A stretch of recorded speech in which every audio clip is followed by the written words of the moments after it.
Good afternoon, everyone. Welcome. My name is Jeremy Morris. I am one of the April board members, and I am the facilitator for this afternoon's session.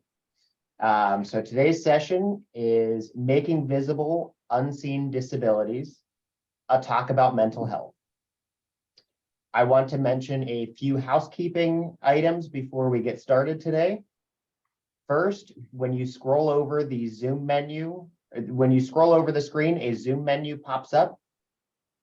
Depending on what device you are using, that menu bar can be found at the top or the bottom of the screen. That is where you will find the closed captioning for today's session. You can view the captioning by selecting the CC tab on the menu. For sign language interpreting, you can find the interpreter on the screen. If you would like to change the size of the screen while the slides are being shown, you can select the line in the middle to make it smaller or larger.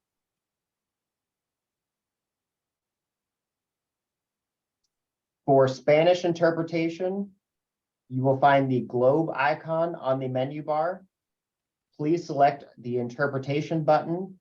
You can then select Spanish. If you want to hear only Spanish, select mute original audio. If you have technical issues, please use the chat feature. You can find the word bubble in that same menu bar.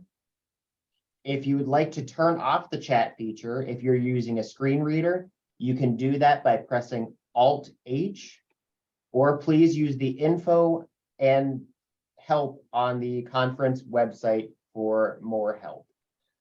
So again, please try and use that chat for any technical issues. There will be time at the end of the presentation for questions and answers, but please feel free to type in any questions into the Q&A box on the menu bar. We will be monitoring those throughout. And when we get to the end, I'll remind you this, but if you are wanting to ask questions at the end, when we're talking questions, you can press the raised hand button or *9 or Alt-Y on your keypad to raise your hand, and then we will let you know when you can unmute.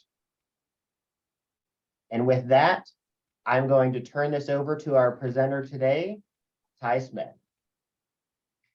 First off, hello everyone. Good time, no matter what time zone you're in. This is the opening slide, making visible unseen disabilities, a talk about mental health. So let's start off with who I am. Today I am a white male with a beard, wearing a green shirt, lime green shirt. I'm a person, a peer that grew up in the mental health system and have been into many other systems like special education, juvenile justice, foster care, and other systems connected to mental health. About 20 years ago, I started off as a YAPS, a young adult peer specialist. I now have 20 years of policymaking experience and have been working as a peer employee. I've been hired and worked as a national consultant around trauma-informed care, international expert on Satorian houses and peer-run respite. And basically, I just want you to know that my expertise comes from that I'm a lived experience of a person that really investigated passionately history around mental health services and treatments. I've had connections and friends with some of the leading authors and subject matter experts in the nation. And I'm always going to conferences and trying to ask the difficult questions. And someone asked me if I could speak. So that's why I'm here today. Thank you. In the picture, there's a picture of myself in a blue t-shirt and brown hair in sunlight that needs probably a little bit of a shave. Today, I'd like to talk about diagnosis labels and systems. Oh my, much like lions, tigers, and bears. The history, um, there is rather dark history, and some of my pictures are a little intimidating, at least to me. I'll warn people about that. Uh, um, I also wanted to talk about something that's really important to me, which is co-occurring uh, symptoms and diagnosis that uh, typically people think of like behavioral health, but a lot of times people with physical and other disabilities have co-occurring disabilities, and they're not acknowledged and talked about as much. And then always end on a positive note, talking about the things that uh, I value and I feel that are important when it comes to um, solutions and strengths-based treatments. So I want to start off with a presentation I used to have a lot, that I'm more than a diagnosis. I am a person, but my treatment is often limited by my diagnosis. Um, and this is just to say that we are, we, well, at least I acknowledge that there's a lot of people out there who want to help and want to provide services to us, but are limited by what services they can provide uh, because of a diagnosis. That, I may be a square peg that is being trying to fit into a round hole because of my diagnosis, but that doesn't mean that that's going to work effectively or work well for me. So um, I think this is a problem with more towards the insurance companies. I know most people who out there are trying to provide services and trying to provide supports want to help more frequently. I personally feel like labels are a mistake, that we tend to label people, and uh, then that person becomes their label rather than uh, trying to incorporate more of a holistic approach and work towards trying to help a person with what they need and where they're at. I know a lot of the treatment models and philosophies are trying to move towards that way. But going back towards, I'm more than a diagnosis. I shouldn't have my treatment be limited by what diagnoses I have, but by what supports and services I could use. And this is a picture that I generated with Midjourney of a young lady surrounded by paper with words written in them in not legible writing. So do my best to describe the pictures for people. Now is one of my favorite points in time, which is audience participation time. Um, I'd like to talk about a scenario that's used to be a little bit outdated, but is coming back in time, and ask for people to put in chat or to find a way to talk about what this is so we can get some audience participation time. So two boys are walking home from school. Let's call one of them Tom and another one Bill. Um, Bill says something about Tom's mother, and Tom gets mad and slugs Bill. Uh, they get upset and they get into a fight. Um, this is on their way home from school, so it could be on school grounds. It could be just a couple blocks away from school. I want to ask the first time, what do you think some of the normal consequences would be if one of, for Bill and Tom, for getting into a fight over something like this? Just smack talking with each other and one going too far. What might something happen to one of them? And Jeremy, if you could read out some of the chats, I'd appreciate it. Of course. And we have from Andy, grounded. Yes. Is there anything else? Yes, there's many coming in. Oh. They could be arrested for assault, depending on their age. The parents could press charges. Punishment by the parents. Physical altercation. Tom might get in trouble, kicked out of school. If on school grounds, they would probably receive a detention or suspension. It kind of depends. Usually the person who hits last gets caught. If they are on school grounds, detention, legal procedures, the question of what is the race of both boys, and an awkward conversation with the parents.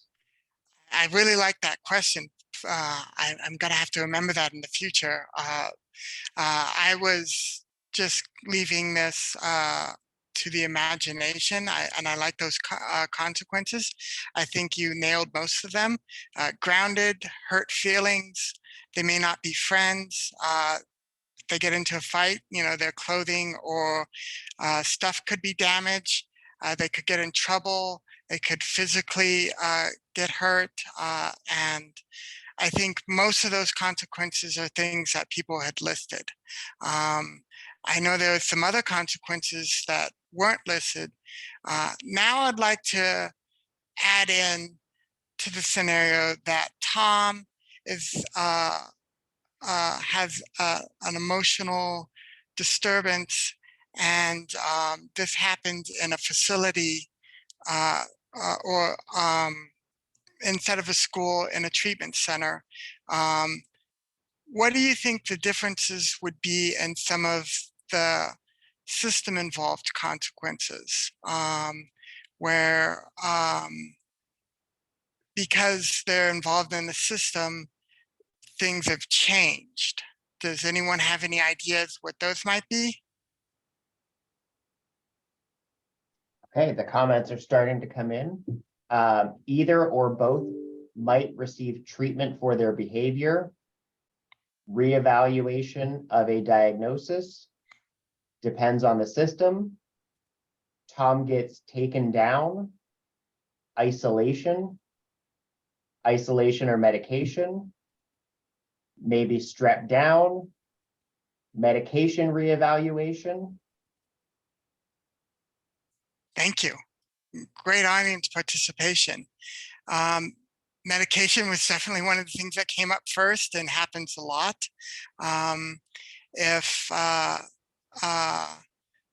staff intervenes in my state and the staff is hurt, that staff is forced to press charges whether they want to or not. They're taken away from home because the parents aren't providing proper supervision, and they could be taken out of school because they're now a danger to society. We had a few people who said new diagnosis, and then I put in over exaggerated. This actually happened to me. And after I ever got into an incident like this, for every IEP, individual education plan, group meetings, individual therapy, family therapy, this incident was brought up over and over again to the point where I never had a chance to really learn from it myself. I was being told what I did wrong, and I was being told how I was out of control and how I was a danger and how I shouldn't be involved in public or the community because it was too much of a risk for everyone, including myself. So I have one final category I'd like to kind of talk about for these. What are the long-term impacts of these consequences? If you're comparing the two, like what what is the long-term impact of being arrested or having your medication taken or taken out of school? Do we have any audience participation for that? Yes, they could lose the ability to get a good job if they go to jail. I'm sorry, complex trauma, mental health could crash, suicidal oh, Idealization? yeah, yeah, I can't talk today. Thank you. Self-doubt, re-traumatization. Tom could get a reputation where he's always at fault, never trust, a history of violence and trauma. I just want to say thank you for everyone that's been participating. Usually it's like pulling teeth, but you guys are just on the ball. So for like medication, who really knows? Juvenile justice and justice record. If you're taken away from school, you're stripped of your social support networks and skill building.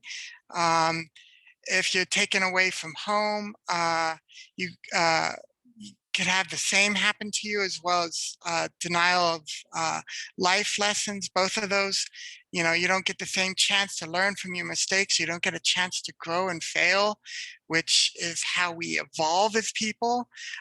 We have these confusing labels, like a lot of people mentioned, that we kind of have these um, uh, these labels that say that we're a danger or bad or uh, negative affirmations about ourselves. We have a confused mentality and a negative mentality. So I really like talking about this particular scenario when it comes to understanding the mental health system, just because being in the system itself, there is these impacts and consequences that people don't consider and people don't think about. And, um, you know, this is almost like a life lesson. This is almost a rite of passage for many people. And Tom should learn that people will say things that bother him, and that there's better ways than losing your temper and slugging someone, and learning how that society has limits on what you can do. Well, Billy, or Bill, uh, uh, learns that society has limits on what you can say and do. And as you grow up, you learn, you have these life skills and these opportunities to really grow and make mistakes. But when you're involved in a system, you really don't. And we need to take, you can't separate mental illness from natural behavior, because these are natural behaviors, but you can stop a person from naturally developing from being inside a system. And so that's what I wanted to say about this. So now I'll continue, and thank you again for all the audience participation. It was fantastic. I really appreciate it. So the next thing, let's talk about the history. There's a couple really good books out there by Robert Whitaker. One of them is Mad in America. And that's where I learned, trip to the asylum was the equivalent to trip to the zoo, that people used to come and look at the people at the asylum and that were treated pretty badly, not the worst that they've ever been treated, but pretty badly. And, on top of hay, locked up with nothing to do, just pretty miserable. That used to be a form of entertainment for people. The next one I'm going to talk about is in another slide coming up, focal infections. And not many people know about Dr. Henry Cotton, but it's just, it's scary to me that people don't know about him. He's, in my opinion, one of history's worst monsters. And then we have Walter Freeman, the ice pick lobotomist, and more people know about him. He claimed that he could cure mental illness quicker than you could smoke a cigarette by taking an ice pick and pounding it down and uh, destroying a person's brain. I believe Rosalind Kennedy was subject to his treatment. And it's just, scary that even the elite of society was like that. And even today, we have weird uh, things that happen. And before I touch on this, I want to say I'm a big believer in placebo effect. I believe that if medication works for you, you know, you should use whatever works for you. But for many people, medication is the first line of treatment and the first line of defense, and it's all based around the chemical imbalance theory. Well, this June came out a new study called the serotonin theory of depression, a systemic umbrella review of the evidence by Jonah Moncriefs and others. And this just really states that chemical imbalance theory is wrong, that they don't have any replicatable science to prove that serotonin is a contributor, whether having higher or lower levels of it is a contributor to depression. And so, what is society going to look at us in 50 years, in 100 years, when we've been using a treatment like medication that sometimes make us sicker and more dangerous and more psychotic?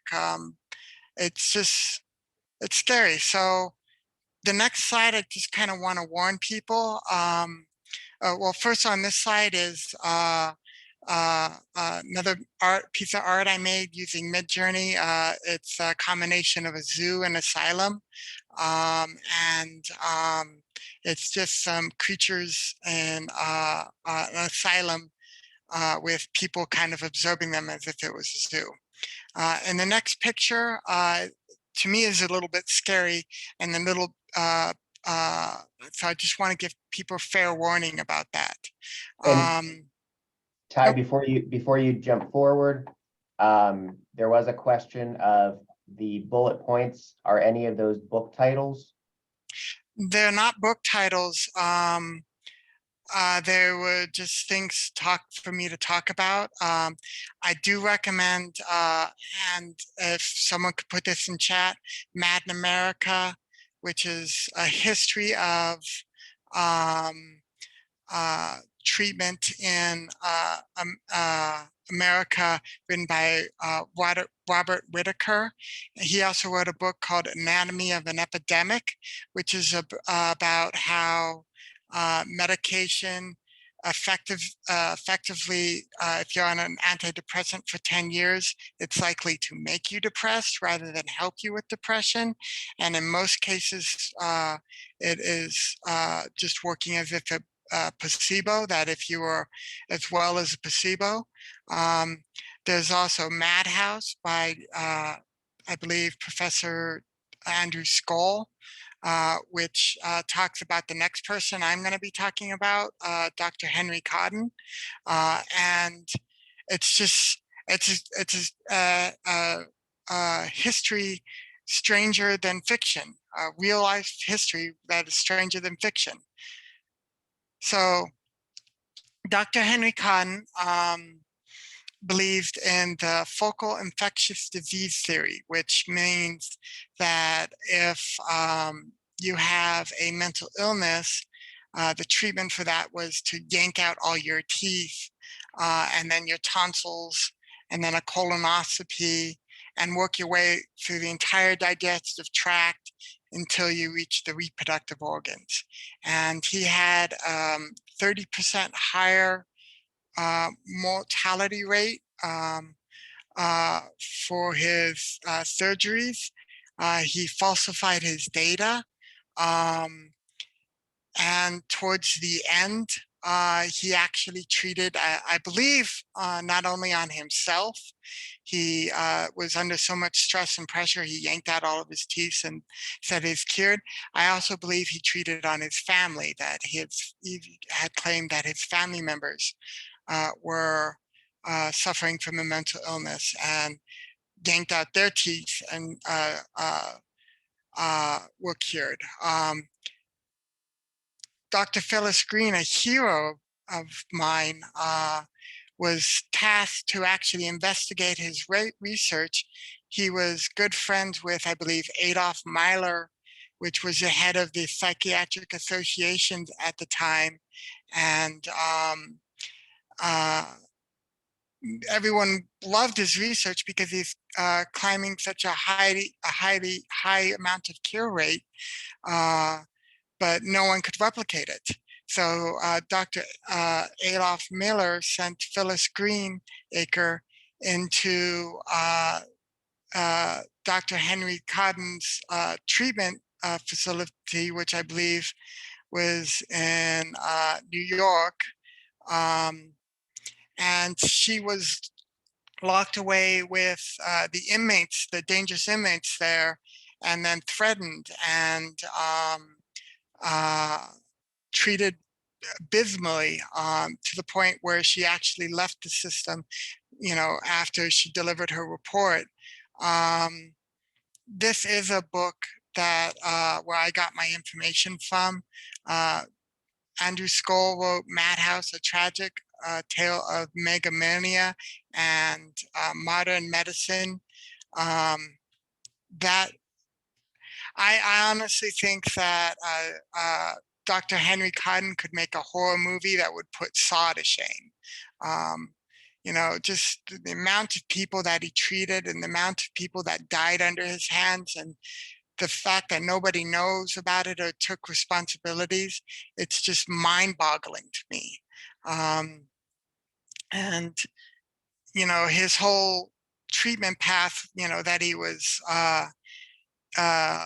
drinking, I believe, embalming fluid, or something like that. I can't remember all the details, I'm sorry.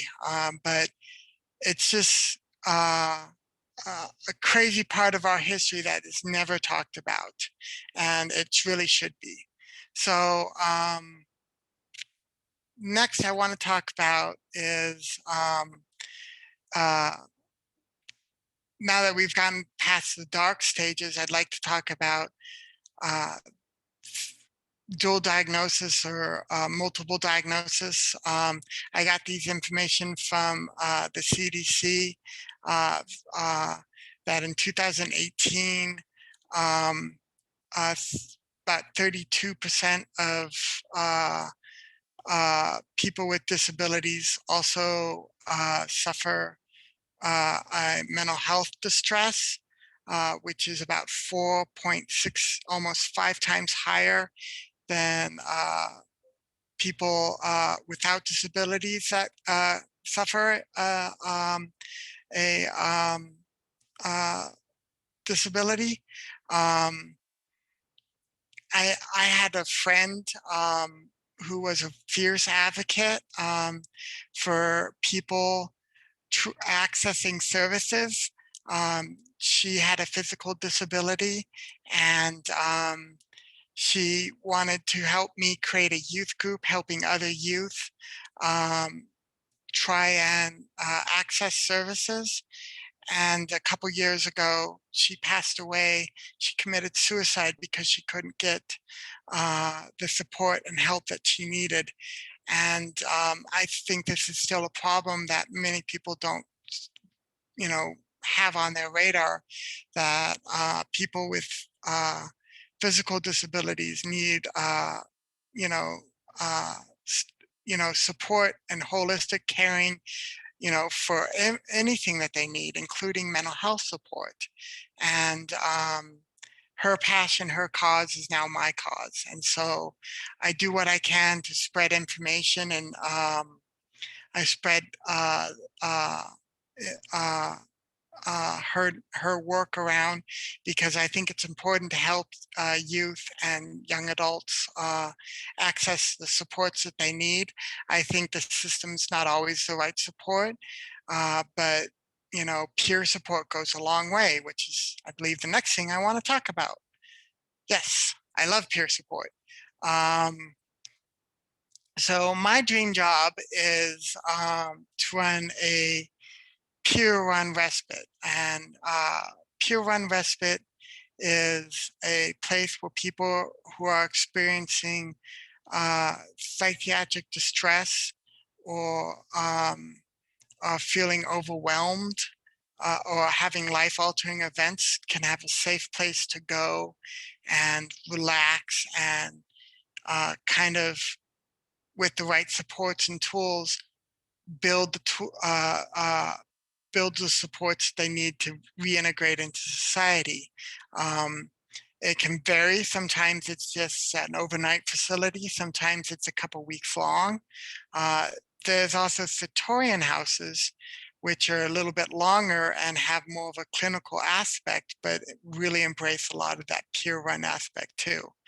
Um, I also want to talk about peer specialists. I've worked in the CSX movement, which is the consumer, survivor, and ex-patient movement for years. And we've worked really hard to uh, get our peer specialists and our uh, um, peer employees credit for the work that they do and hopefully get paid because what we have to offer and what we have to provide is no less valuable than professionals. Often, uh, peer support and peer services tend to have better outcomes than a lot of professional outcomes.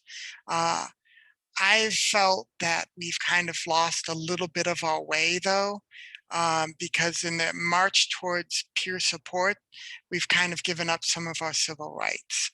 Um, I've always believed that, you know, civil rights, forced treatment is a failure on the system. And we are one of the few groups that can leg- legality or legally have our rights taken away from us because of our disability, that we are a danger to society. We can be forced into uh, uh, a facility or be forced to place on medication if that's not what we want. And it's still a really big civil rights movement, in my opinion. Um, so I have a couple more slides and then I'll have time for questions. Please, I love questions. My life is an open book. If there's anything people want to ask, please ask. I only bring this up now because I want people to think about what they want to say. Thank you. So next is a chance to fail is a chance to grow. This is a big thing that I believe in and something that I believe that uh, the IL community really embraces. Um, you know, I think I think the first part is, you know, we learn through failure. I've always bring up the topic that no matter what our mom says, we won't learn what hot means until we touch that stove. That's how we learn things are hot, is from people telling us and then trying it ourselves.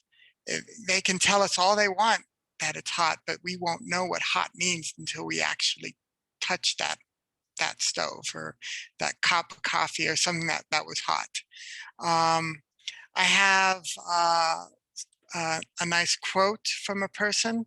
There is no innovation and creativity without failure, period. And this was by, I believe, Brene Brown. Um, and I would like to think that if there wasn't such a terrible mechanic out there, then there wouldn't be this beautiful piece of art where a blue car has yellow flowers growing out of it. And, um, you know, it's a beaten down old car that, you know, has such wonderful life coming from it. So, um, I believe now is the time for questions. There's a lot of time. I kind of went through my slides a little bit faster than I wanted to, so I apologize for that. A little nervous, I must admit. But please, this is a huge chance for us to have an open dialogue. So if there's any questions or feedback, if there's any thoughts, I know the system has harmed a lot of us, and that's why many people are here today. Please respect those stories. I also know that for many people, the system has saved themselves and saved the family members. And I'd ask people to respect those stories too. Thank you. So as a reminder, to ask a question or make a comment, you can select the raise hand option in the menu bar, and this will allow you to let us know that you have a question or comment. For those of you on the phone today or using keystrokes, we ask that you press *9 or Alt-Y on your keypad to raise your hand. We will then let you know when you can unmute. You can select the unmute or Alt-A if using keystrokes. You can also use the Q&A box as well. In the chat, we do have the following. Wow, such good content. Thank you, Ty. And we also have mental health care in the country, but specifically for me locally in Southwest Colorado, there's almost no resources and suicide rates are shockingly high. And then there's also the comment, thank you for the book titles. I'm looking forward to learning more. I agree. And I had a sensitivity. I'm told that I can't be allergic to this, but I had a sensitivity reaction towards a medication, lithium. I found out that lithium came about because they found a small town with low suicide rates, and they found that there was a lot of lithium in the water. I don't know if this is true or not. This is just what I was told. Um, uh, but for me, I couldn't function. I couldn't think. I'd walk as if I had a beach ball in between my legs. I would drool. I couldn't speak. I couldn't think. If I was trying to do fine motor control, my hand would shake. It was quite disturbing. And my doctors told my mom and everyone who was trying to help me that I was just acting out, and that uh, uh, that it wasn't the medication. It wasn't until she filmed me walking down the hall that they finally conceded that it might have been the medication. I see there's a couple questions in chat. Yes. One of the questions, if SSRIs are ineffective, what treatment is most effective? Therapy? SSRIs is selective serotonin intake inhibitors, I believe. And there's a lot of information that say that they really aren't effective. I think everything's really individualized. For some people, you know, the belief that something is going to work is more valuable than anything else that we could give. But I think exercise is a great tool. Peer support is a great tool. A lot of the basics, you know, a lot of the things that the IL community really embraces and cares about, you know, meeting people where they're at, and trying to help people, you know, embrace domains of life, you know, making sure if I'm stressed out and depressed because I'm about to lose my home and I don't know where I'm going to spend the night, my answer is not giving someone an SSRI. My answer is trying to help them get into good housing and making sure that they have a safe place to be. So that would be my answer. And another question, how would you recommend to make invisible disability visible to others? I love the IL community. I keep saying this, but you know, for me, quality of life is a good treatment towards treating mental health, making sure people are happier, they're healthier, they use less resources, they're more productive in their community, they do more. Um, I think I personally feel that it was a huge mistake in combining substance abuse and mental health. For mental health, um, it is people first language. I am not a diagnosis, I'm a person. And for substance abuse, you are your diagnosis, and you'll always have your diagnosis for the end of time. And I just feel like those are two different treatment philosophies. And I'm sorry if I say anything that offends anyone. These are what my thoughts are. Um, I think it would be great if we could combine the IL community more with mental health and work towards civil rights and um, just bringing more awareness. I think having uh, role models, celebrities and people who demonstrate that it's not a burden and deficit to have a mental illness or a mental health condition. Um, uh, I shouldn't say mental illness. My apologies. Um, uh, but that would be my answer. Is more public awareness that it's to my mind and many people that I'm talking to is it's a strength to be able to think differently and have a different perspective. So And that was somewhat leading well into the next question of what do you think centers for independent living can do to ensure they are including people with mental health conditions in their services? I just got a job at a SIL, and I'm very happy because I am a mental health independent living specialist, and I I I think working together and working to promote the that that mental health is not something to be afraid of. It's just a part of life. I've always kind of described it that everyone suffers from depression and anxiety at some point in their life. It's how much it impacts you that determines whether you're a consumer or not, or a peer or not. Um, and in my perspective and my thinking, that you know just having the peer movement work together and embracing each other would be a wonderful thing. And having the IL community not be afraid of working together with people with mental health conditions, because we're not so different, in my opinion. Another question from the chat.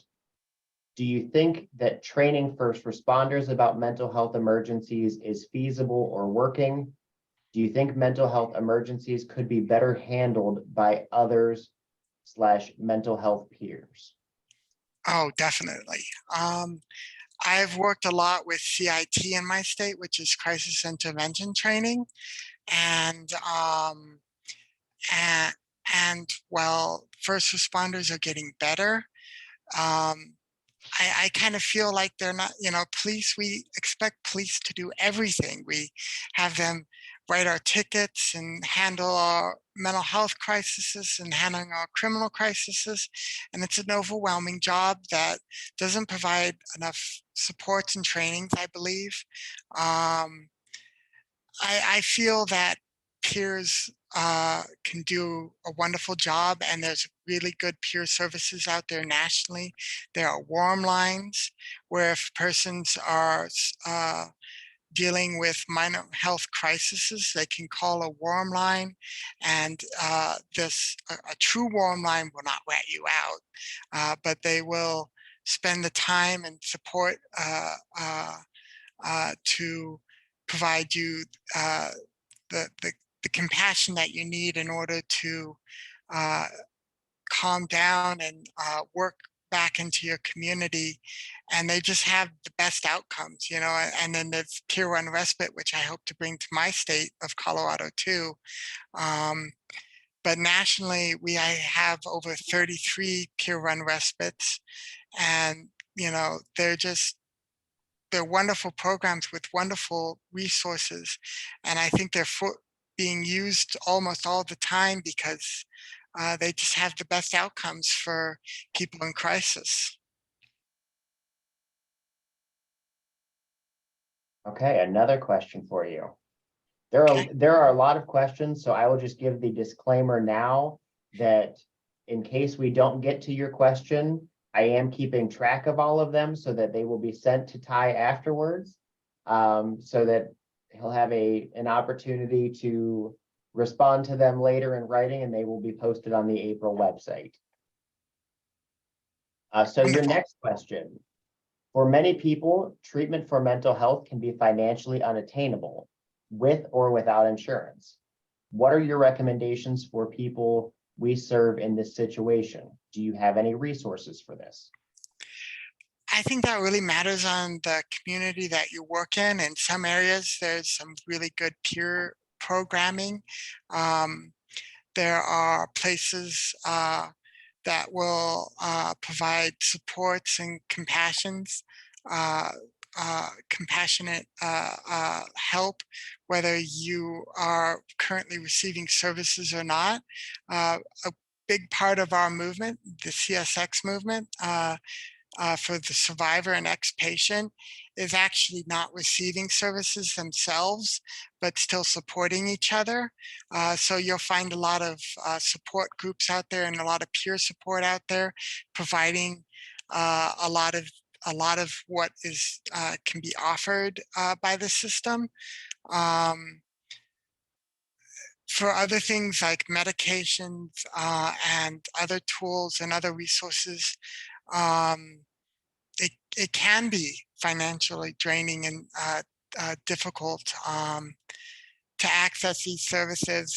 And a lot of times, because mental health is an invisible disability, people don't understand themselves, let alone the people around them. Uh, you know what what what their status is.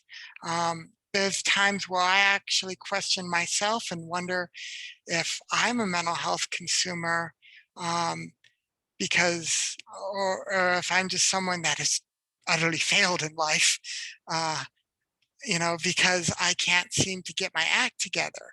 Um, but I don't feel like, I've ever been happy, and I don't know if that's the same as being depressed all the time. So um, I think I think there's a lot of supports out there and a lot of services that you can find in the CSX movement and locally peers.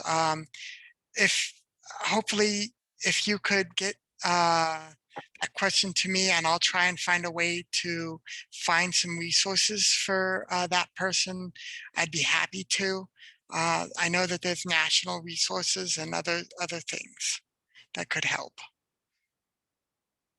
Okay, and in the chat we have, if I was out and about and saw an interaction like you described in your first scenario of the boys fighting, how do you recommend I respond? Try to find help, try to help, call the police? What would be the best way to help? I think the reason I brought up that scenario and the reason I talked about it is that everything's really individualized. You'll find that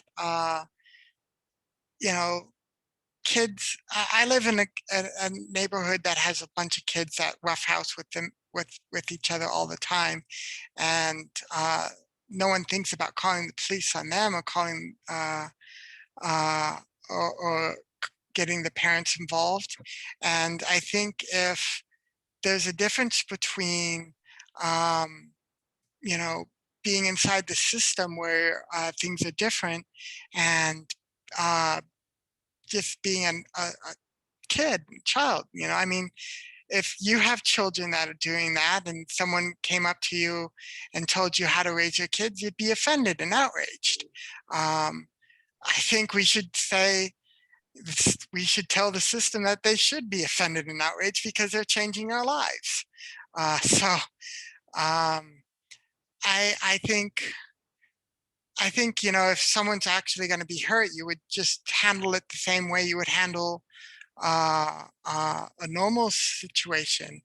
Uh, but I don't think you should give them special treatment or treat them differently because one of them uh, has a disability. I think that's kind of counterproductive to our movement. And there was a follow-up to that question of also, what are some recommendations for those of us who want to be more of an advocate for mental health? What more can we do to make voices heard? I love storytelling, and I love giving people an opportunity to safely, effectively sharing their stories. There's a lot of story trainings out there. I recommend if you uh, encourage people to share their story, they should also be supported. A lot of people who share their story for the first time also suffer trauma for the first time, no matter what it's about. Um, there are things that kind of connect those dots together. I think just being able to empathize and understand other people's stories, where they come from, where they are going, and having people advocate for change. You know, it's going to be nothing about us without us, right? Uh, but it's going to be hard to do if we don't have the stories to kind of back it up and the data to back it up. I'm also kind of a data nerd.